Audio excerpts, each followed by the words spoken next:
Bonjour à tous et bienvenue pour ce nouvel épisode des Clés de la liturgie sur RCF Hauts-de-France. Et cette semaine, nous prenons quelques minutes pour nous pencher sur la grande prière de l'Église, la plus connue certainement, et la seule que l'on tienne directement de Jésus. Il s'agit du Notre Père. Je regarde le Père Charles-Marie pour voir si je ne dis pas de bêtises à chaque introduction, rassurez-vous. Pourquoi cette prière est importante ? Qu'est-ce qu'elle nous dit de Dieu et de notre relation à lui ? Que faut-il en retenir ? Comment quand la prier ? Autant de questions que vous vous posez peut-être et que je vais poser pour vous au Père Charles-Marie Rigail. Bonjour mon Père. Bonjour Arnaud. Alors pour commencer, je voudrais qu'on se remémore le moment dans l'Évangile où le Christ apprend cette prière à ses disciples. Et justement, il me semble que les disciples lui disent « Maître, apprends-nous à prier ». Je trouve ça assez beau de commencer par là. On imagine que les disciples étaient peut-être un peu fascinés, peut-être un peu curieux de savoir comment Jésus priait, puisque l'Évangile nous dit souvent que Jésus s'en va, il s'éloigne seul et il va prier seul. Donc, qu'est-ce que ça nous dit ça, cette demande des disciples « Maître, apprends-nous à prier ». Alors c'est effectivement en voyant Jésus prier que leur vient cette question. Ils ont aussi probablement en tête que Jean-Baptiste avait appris à ses disciples à prier, et donc il leur dit d'ailleurs « Apprends-nous à prier comme Jean-Baptiste l'a appris à ses disciples ». Et Jésus essaye de leur faire un pas dans la prière en leur disant « Quand vous priez », alors il dit « Ne rabâchez pas comme des païens ». Alors c'est assez amusant comme expression, mais ça veut dire votre prière, c'est d'abord quelque chose qui vient du cœur. C'est pas quelque chose qui vient des lèvres. La prière, c'est le cœur qui se tourne vers Dieu. Et donc, c'est pas une question de texte à réciter. C'est pas une question de choses à faire. Et donc, j'ai récité mon texte, donc j'ai fait ma prière. Il y a bien quelque chose du cœur à cœur qui se joue dans la prière. Et donc, là, Jésus ensuite donne des mots, parce que, évidemment, ses disciples, ils ont besoin de mots. On est incarnés, et heureusement que le Seigneur a pris la peine de nous donner des mots pour nous tourner vers le Père. C'est le modèle de la prière. C'est celle qu'on appelait autrefois l'oraison dominicale, c'est-à-dire la prière du dimanche. Quand les pères de l'Église, les premiers théologiens chrétiens parlent de cette prière, ils disent tous ensemble ensuite, nous disons la prière du Seigneur, l'oraison du Seigneur. Et donc cette prière du Seigneur, c'est celle que le Seigneur a laissée, qu'il a donnée à ses disciples, comme le modèle de toute prière. Et on va voir qu'effectivement, il y a presque tout dans cette prière.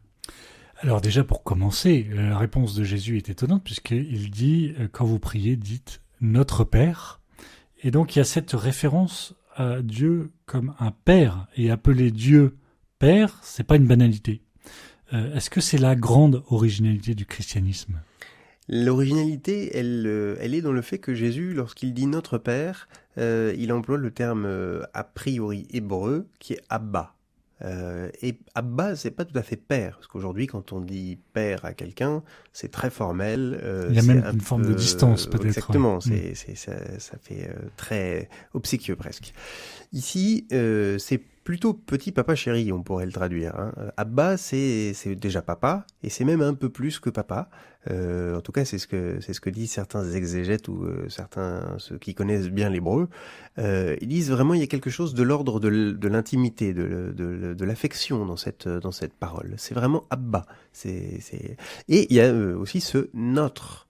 Le premier mot est important parce que quand on prie, on n'est pas en train de dire mon père, on est en train de dire notre Père. C'est dire que je m'inscris dans quelque chose qui est plus grand que juste moi et ma prière. Je m'inscris dans celle de toute l'Église, dans celle que de tous ceux qui se reconnaissent enfants du Père.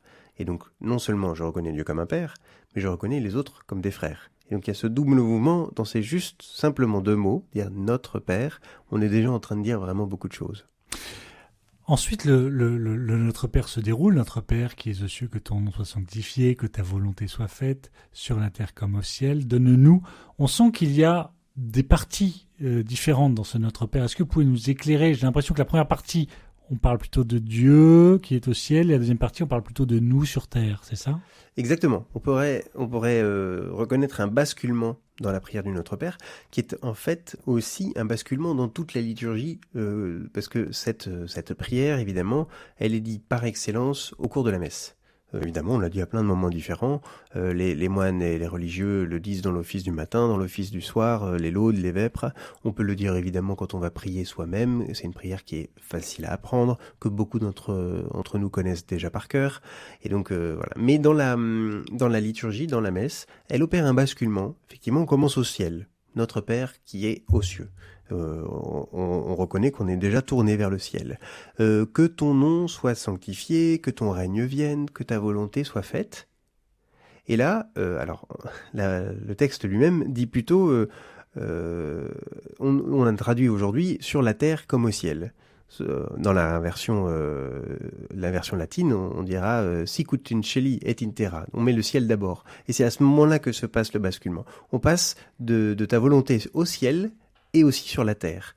Et à ce moment-là, il y a un basculement où on va tout ce qui vient du ciel, tout ce qui est donné au ciel, tout ce qui nous a tourné vers le ciel, maintenant on va le faire passer sur la terre et donc on va demander des choses matérielles et puis effectivement ensuite ce pain qui vient du ciel, l'Eucharistie qui est posée sur l'autel au moment où on prie le Notre Père, le Seigneur est présent dans son Eucharistie, il va se répandre sur la terre, il va se donner. Et alors on va pouvoir poursuivre la prière.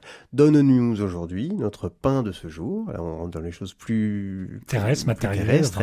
Et encore, on dirait notre pain, notre pain quotidien ou notre pain pour chaque jour, ou le pain qui nous est nécessaire. Pardonne-nous nos offenses. On est dans les choses très concrètes de notre vie quotidienne, ainsi que nous le pardonnons à ceux qui nous ont offensés.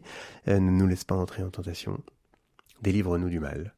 Et en fait, on est en train de descendre une échelle. Vous voyez, on commence à notre Père, et puis dans les cieux, et on descend jusqu'au mal. Dans le mal, donc exactement. en enfer, quoi. Délivre-nous du mal, et c'est le mouvement que Jésus fait dans toute sa vie. Il est lui qui est auprès du Père, il descend, et par sa mort, il descend jusqu'aux enfers pour nous délivrer du mal.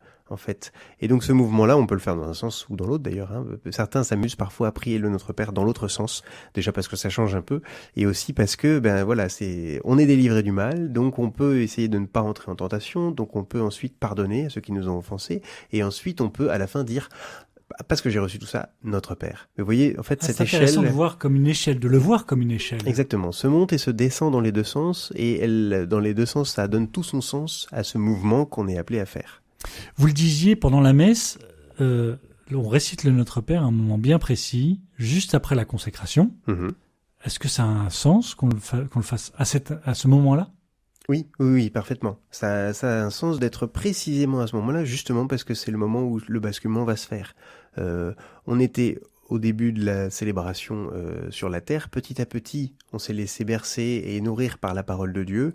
On s'est tourné vers le pain qui vient du ciel. L'Eucharistie, on reconnaît ça comme la manne, la nouvelle manne. Dieu nous donne le pain du ciel. Et puis là, hop, on va aller le répandre sur la terre. Et donc c'est juste avant que la communion se fasse. Et donc on vit ce temps de prière qui est un temps de communion, puisque tout le monde est appelé à le dire. C'est l'une des quelques paroles que toute l'assemblée peut dire. Baptisé, pas baptisé, enfant, adulte, tout le monde peut prier ce Notre Père, et en général ça marche assez bien. C'est-à-dire c'est je pense le plus long texte que l'assemblée dit tous ensemble en communion, les uns avec les autres. Et une fois qu'on a vécu ce moment de communion, alors on va pouvoir aller ensuite communier au corps du Christ dans ce sommet qu'est le temps de communion avec celui qui est notre Père et qui nous a promis notre pain de chaque jour. Merci beaucoup, Père Charles-Marie. Petite question subsidiaire et personnelle. Le Notre Père, vous avez une phrase qui vous touche plus que l'autre, que vous trouvez plutôt plus belle, qui vous a marqué, votre rapport au Notre Père? Alors, moi je pense que je pourrais vivre le Notre Père, m'arrêter à la première phrase. Notre Père, alors on pourrait continuer, qui est aux cieux, que ton nom soit sanctifié. Déjà ça me paraît un programme tellement immense que je pense que je pourrais méditer toute une retraite rien que sur cette phrase-là. Rien que de pouvoir dire Notre Père et s'arrêter là même. Dit déjà tellement de ce que le Seigneur nous a donné comme cadeau, de pouvoir appeler Dieu notre Père. C'est vraiment, on le disait tout à l'heure, une originalité quand même, de pouvoir avoir la grâce de dire Père à Dieu. Et de réaliser qu'on est des enfants de Dieu. Et qu'on est des enfants donc enfant héritier de ce royaume que le Seigneur veut voir bâtir, qu'on est appelé à bâtir, mais que, comme tout fils, comme toute fille, ce royaume, on le bâtit déjà pour nous parce que c'est notre héritage et c'est notre joie. Un grand merci, Père Charles-Marie Rigail, et à bientôt pour continuer de découvrir la messe dans cette émission Les Clés de la liturgie sur RCF. Avec grand plaisir.